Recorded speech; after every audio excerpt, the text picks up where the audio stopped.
ये घटना अप्रैल की है। अप्रैल के महीने की 30 तारीख को नूहू जिले में जितने भी ठगी के लोग हैं, ठग हैं, उन पर साइबर पुलिस का ताबड़तोड़ एक्शन हुआ। कई ठिकानों पे 100 से ज़्यादा ठिकानों पे छापेमारी हुई। हर जगह भी जो भी साइबर क्राइम करते हैं, उनको टारगेट किया गया। पुलिस की कई टीमें गठित की गई थी पहले से, और ये ऐसा अटैक था जो साइबर क्राइम का करने वालों पर पहला नूह में मेवात में मान लीजिए कि पहली ऐसी घटना थी जब इतनी जोर से कमर तोड़ एक्शन यहाँ पर किया गया था। और जो मेरे पीछे बस देख रहे हैं आप, ये वही बस है जो नूह के दंगों के दिन पहले इसको छीना गया, लूट हुई, इसमें जितने भी लोग थे उनके साथ मारपीट की गई, इसे जलाया गया। लेकिन इसमें पहले सवार होके नूह के इस साइबर थाने की ओर बढ़े हो और दीवार तोड़कर अंदर घुसने का भी प्रयास किया। लेकिन सवाल ये है कि यहाँ तक आने से पहले इस बस के रास्ते में 2 पुलिस स्टेशन और भी पड़े, लेकिन वो वहां पर नहीं, ना हमलावर हुआ, ना वहां पे आगजनी की। उनका उद्देश्य क्या था, लक्ष्य, उनका लक्ष्य क्या था, उनको टारगेट शायद इसी उस साइबर थाने को करना था। और क्यों करना था वो भी मैं आपको बताऊंगा। उसका मेन कारण यही है कि जो अप्रैल के माह में छापेमारी हुई थी साइबर पुलिस के द्वारा, वो शायद वही अपराधी थे जो मौका ढूंढ रहे थे इस हिंसा के बहाने। वो अपने जो कृत्य किए हुए थे उनको छुपाना चाहते थे, थाने में आग लगाना चाहते थे। और ये बस है इतनी तेजी से यहाँ पर आई, इतनी रफ्तार से आई कि जो पुलिस की गाड़ियां यहाँ पर खड़ी हैं उनमें सीधी टक्कर यहाँ पर हुई। अगर शायद इनमें कोई होता तो उसकी जान मुश्किल में थी। अब ये देख सकते हैं कितनी खतरनाक टक्कर यहाँ पे लगी। एक पीछे भी गाड़ी है, सभी गाड़ियों का यही हाल। ये SHOPS इंडस्ट्रियल इंडस्ट्रियल सेक्टर 7 टक्कर की होगी। क्या उनके मंसूबे होंगे जो पूरे थाने को भी नहीं बख्शा। इतनी तेजी से वो आए कि दीवार को तोड़ते हुए थाने में घुसने का भी प्रयास किया। ये गाड़ी आप देख सकते हैं, हर गाड़ी का यही हाल है। इतनी उन्मादी भीड़ थी जो बख्शने को, शायद किसी को छोड़ने की तैयारी में नहीं थी। हर किसी का लक्ष्य सबको टारगेट करना था, चाहे वो पुलिस हो, चाहे वो लोकल आदमी हो, कोई भी हो, किसी को छोड़ने का उनका कोई भी मकसद नहीं था।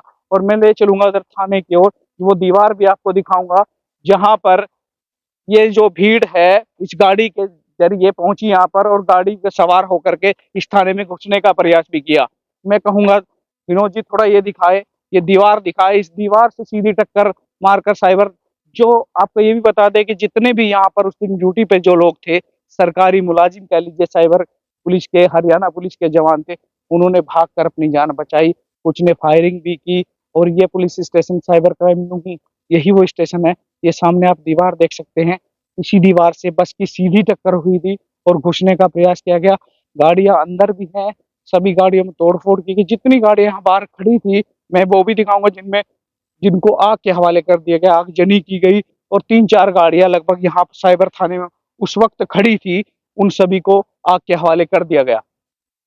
उनकी सोच क्या थी, मकसद क्या था, उससे पहले इस साइबर थाने से पहले 2 पुलिस स्टेशन और भी पड़ते हैं 2 किलोमीटर के दायरे में, लेकिन वो उनको, उनका इरादा उनमें घुसने का नहीं था। शायद कोई, जो भी उनका लक्ष्य था, लक्ष्य उनका सिर्फ यही था कि जो 1 महीने पहले, 2 महीने पहले जो साइबर पुलिस ने जो एक्शन फ्रॉड करने वालों के लिए लिया, उन पे लिया, दबिश दी, पकड़े, लगभग 70 से 80 एफआईआर दर्ज कराई। उन्हीं को उस टारगेट के एवज में, उस गिरफ्तारियों के एवज में वो रिवेंज, एक बदला लेना चाह रहे थे साइबर पुलिस से। और यही कारण था कि साइबर थाने में उन्होंने अटैक किया। और यहाँ के जो पुलिसकर्मी थे उन्होंने बामुश्किल जद्दोजहद के बाद अपनी जान बचाई। हालांकि उनके जितने वाहन पुलिसकर्मियों के यहाँ खड़े थे सभी को आग के हवाले कर दिया गया, तोड़फोड़ की गई। और उसके बाद अपनी मनमानी कर घंटों यहाँ उन्मादी करने के बाद भीड़ यहाँ से गई। जब उनको एहसास हुआ कि अब काफी देर हो चुकी है, शायद पुलिस प्रशासन की और टीमें यहाँ पहुंचे, उससे पहले हमें निकल जाना चाहिए। लेकिन जितनी देर भी ये घटना घटी, उनको रोकने वाला कोई नहीं था।